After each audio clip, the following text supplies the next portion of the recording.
In this video, I'm going to give you a Trig stock analysis and answer the question of whether you should buy Trig now. The most popular suggestion in the comment section will be the next stock for analysis.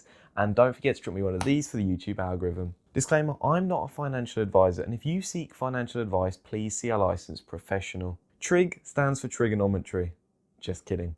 I hate maths. It stands for the Renewables Infrastructure Group, and they are an investment trust listed in the FTSE 250, which basically means they're a public company that raised money by shareholder equity. So people bought shares of the company and therefore they raised money like that to then acquire assets. For Trig, they used this money that they had raised from the capital of shareholders to then purchase infrastructure investments, more specifically assets that produce electricity from renewable sources. They focus on onshore wind farms and solar photovoltaic parks, which is a really fancy way of saying that they have wind turbines and solar panels on land. So effectively they purchase land and then they would build these renewable energy sources such as wind turbines and solar panels, and then they would have that generating electricity for them. So Trig uses the money from their shareholders to then buy land and then add their assets on top,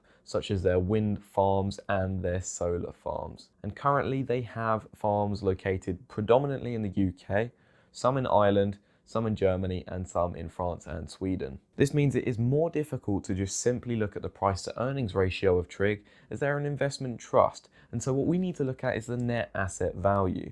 Effectively, what we need to do is find their total assets, subtract their total liabilities, and then divide it by the number of shares outstanding.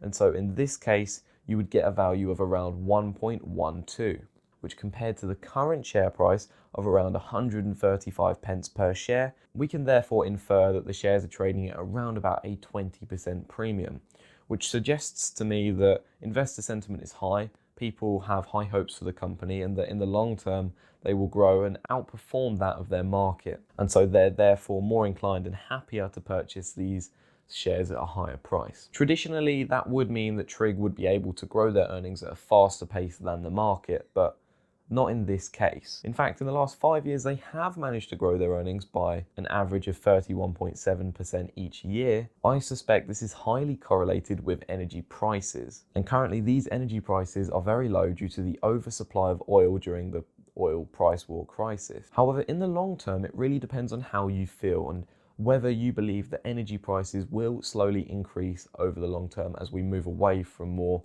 non-renewable energy sources such as oil and transition to more renewable energy sources. With their earnings, however, there is another risk, and that is to do with their energy yield. This may sound confusing, but it's relatively simple. It's basically how much electricity they can generate from their farms.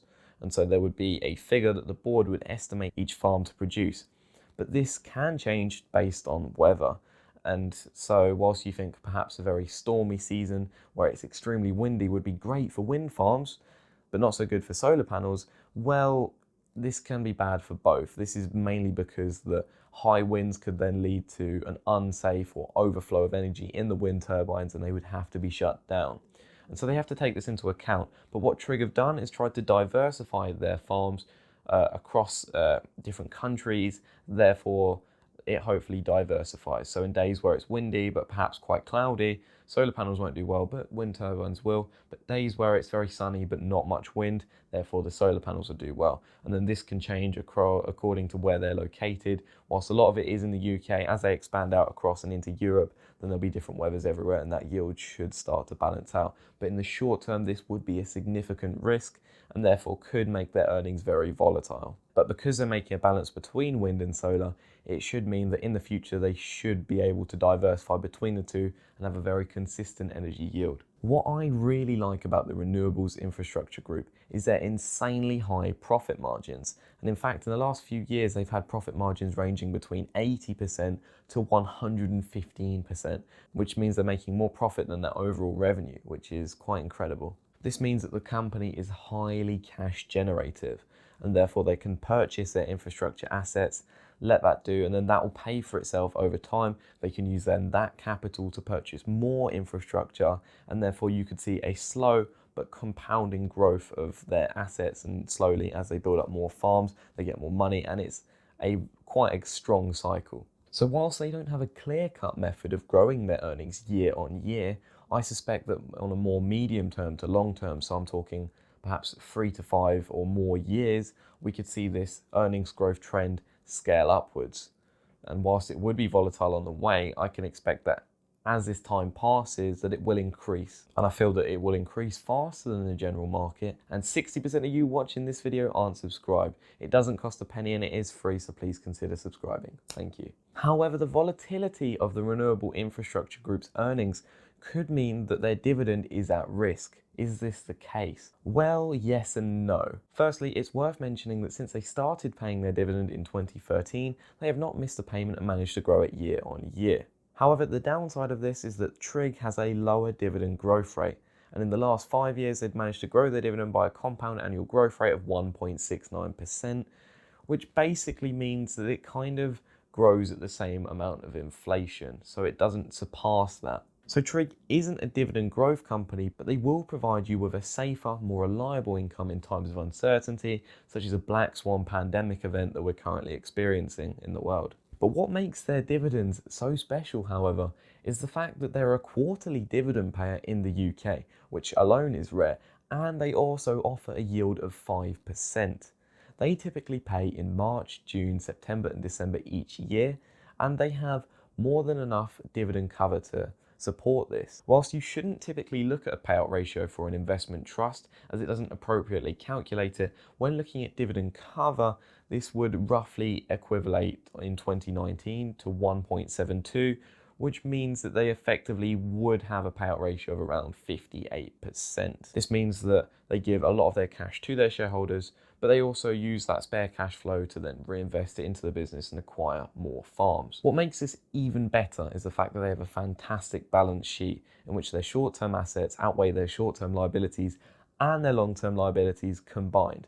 But they don't even have any long-term liabilities, and so that means they are completely debt-free, and they've been debt-free for the last 5 years. Therefore, Trig don't have to worry about reoccurring debt payments or interest rates increasing, because they can just consistently reinvest half of their earnings back into the company and keep giving out dividends to their shareholders, and don't have to worry about liquidating their long-term assets, which they have £1.93 billion worth of. I feel that Trig is an excellent long-term hold, and if you're looking to diversify your portfolio into a renewable energy sector, and you're looking for less risk in doing so, then Trig is a perfect buy for you. I think they're an extremely defensive stock for times of uncertainty, and also that they have an excellent balance sheet for those looking for income, but also good growth potential for the future.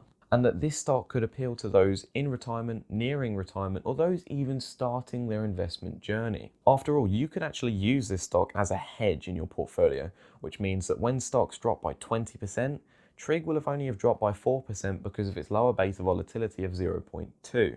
This means that you could sell out of Trig whilst it is trading higher than the rest of the market, and then repurchase cheaper stocks. This, combined with the long-term growth potential as more and more countries are trying to transition away from oil into more renewable energy sources, presents a long-term clear-cut growth for the company. And it also applies to those looking for ethical, social or governance standards in their investments. And if you'd have bought this stock in the last 5 years, you would have got returns of 79.5% with dividends reinvested, which completely destroys the UK market of 16.6%.